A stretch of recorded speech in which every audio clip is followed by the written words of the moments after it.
Good morning and welcome to the new edition of my live comments.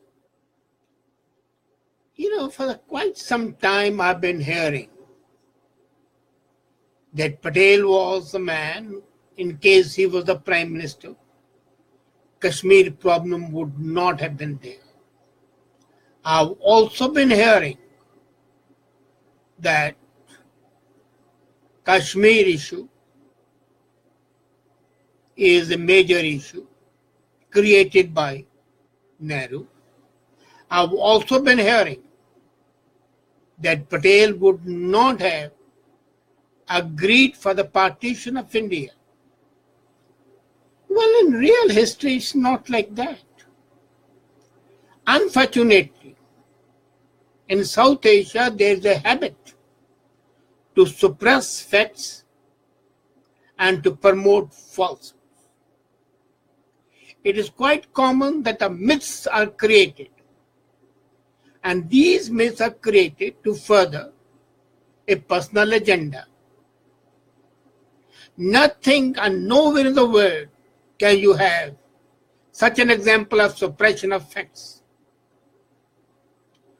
What exactly was Patel's thought on Kashmir that gave him a lot of headache, but he never addressed in detail? And would you believe that until September 13, 1947, Patel was content and would have been happy as well in case Kashmir was to join Pakistan. What changed it? I'll just tell you. Maharaja Hari Singh wanted to be independent like the Nizam of Hyderabad, like the Nawab of Junagadh. And the Governor General, the Viceroy at that time, Mountbatten, was traveling all over to ascertain the ideas of the kings and the rulers. Between June 18 and June 23, 47, he met Maharaja Hari Singh and told him that in case Kashmir joined Pakistan, this would not be regarded as an unfriendly act with the government of India. The Viceroy added that Patel had given a firm assurance in this regard. There you are. V. Shankar, who was the political secretary to Patel at that time, also said that the decision is of the ruler of the state, and if the ruler felt that the state's interest lay in accession to Pakistan, he would not stand in the way. Even on the morning of September 13, 1947, he sent a letter to Baldev Singh, India's defense minister, first defense minister, and in that letter he indicated if Kashmir decided to join Pakistan, he would accept that fact.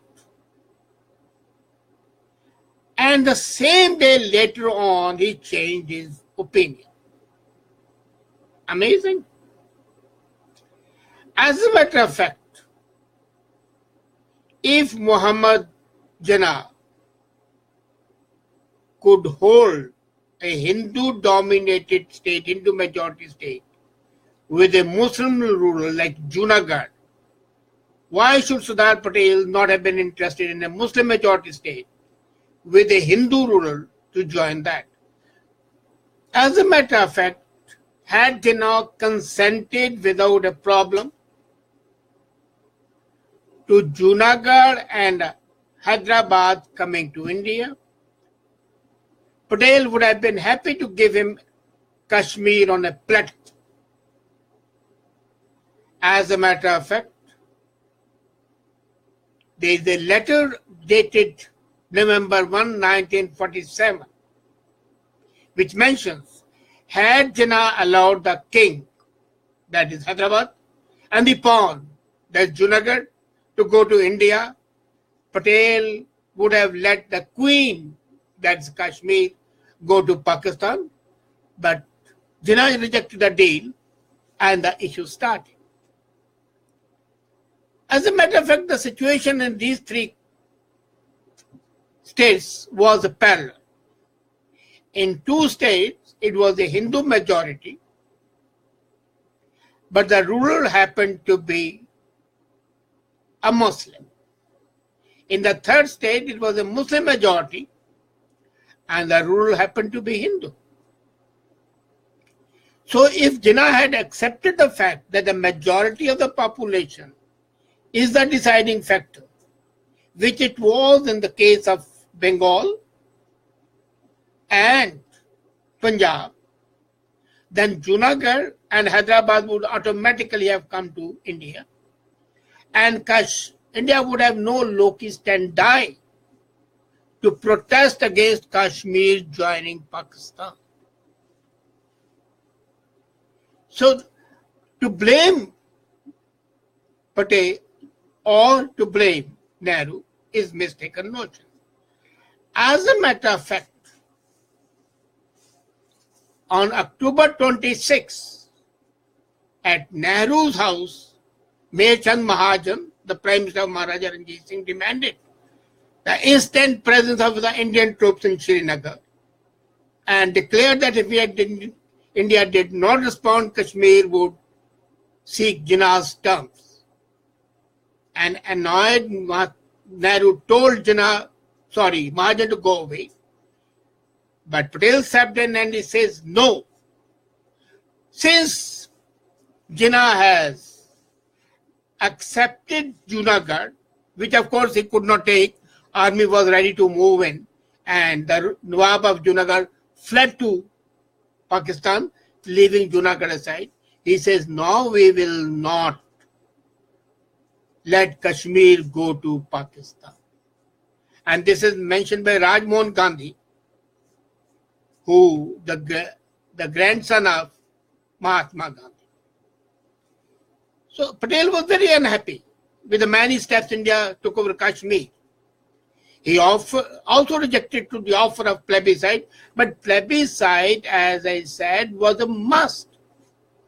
The political realities needed the offer of a plebiscite. Indian armies could have taken over the part of the Azad Kashmir, but at what cost? Anything that could have been done for Kashmir had been left undone. And people should not believe that there was something wrong. So, this person, the Honorable Deputy Prime Minister of India, and he's my favorite, let me tell you very frankly, an excellent administrator, a man who created modern India, never wanted till September 1947 Kashmir to come to India. He was very happy, very willing to ensure that Kashmir can be Pakistan, provided Pakistan did not raise an objection about Hyderabad and Junagadh. Now, what happened in the meantime was, after that, Indian armies took police action in Hyderabad, moved in, and an Indian administration was established over there. In Junagadh, the moment the Indian armies surrounded Junagadh, the Nawab fled the state, leaving it empty, and the Prime Minister accepted to sign the terms of accession. So Kashmir is an issue that was created by the intransigence of Jinnah. This can be done. You know what had happened was the foreigners were ready to exploit. And why they went to the UNO now? People always blame Nehru for that. I would know. It would have been an open fight if we had not gone to UNO. Even though the Indian armies were competent to take over, there was every likelihood of the Britain and USA sending the forces ostensibly to maintain peace, but really to help Pakistan. Secondly, the weather was turning bad, and whatever portion of the Indian army had gone into Azad Kashmir, Pakistani army could have interfered. Till now, Pakistani army was not openly fighting. They were saying it's tribals. Later on, they admitted that it was not tribal, it was Pakistani army in disguise. But the fact is that it was an open war would have been a disaster. If Kashmir was to sit by sword, where was the hope of plebiscite? And he made a speech, Patel, that we want plebiscite because of the need. Kashmir problem would have been solved undeniably, but we would have created a situation which would have been disastrous. And Patel in a letter to Mountbatten wrote in March 16, 1950, events in Kashmir seem to be indicating that the wisdom of the line you suggested, but we had not accepted for the reasons that you know. As a matter of fact, at that time, Mountbatten wanted the things to be sorted one or the other. And then he also wrote that I can solve Kashmir in 6 months. And the idea he gave was excellent, which he should have been accepted. I would send all the Sikh refugees coming from Punjab, Pakistan, to Kashmir and settle them there. And at that time, there would have been no problem. So as far as Kashmir is concerned, the question was not who was responsible. There was a fluctuating stance. While Nehru was agreeable all the time to whatever Patel decided, Patel was changing it to that. Then, Congress is to be blamed. I don't deny it. But blood sought partition. Now, about the partition, people blame Nehru and Gandhi. The first person to accept partition was Patel. As a matter of fact, you can see the study, and partition was not accepted by Nehru. Nehru was a romantic. Nehru was not a realistic. And Patel was a realistic. And he accepted the partition way back. I've put a note on the Facebook where I've quoted the facts. As a matter of the tragic story of Kashmir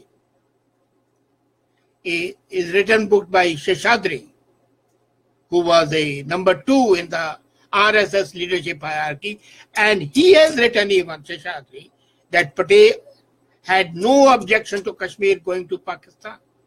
So to blame Patel or to blame Nehru is a mistaken notion. These were the matters of history.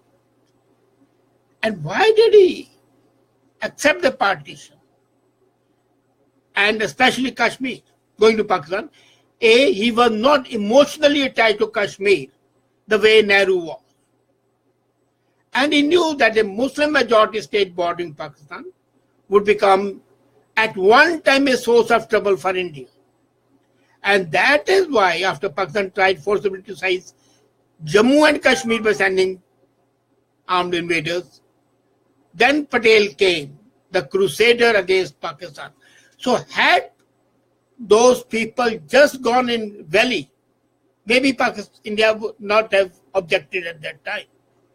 So basically it was a Britain who connived with Pakistan in adventure in Kashmir, and then Kashmir issue started. Of course, there's no denying the fact that Patel objected to plebiscite. He didn't want a plebiscite. He said, no, we will take over the whole of Kashmir, but Nehru had admitted that concept at that time.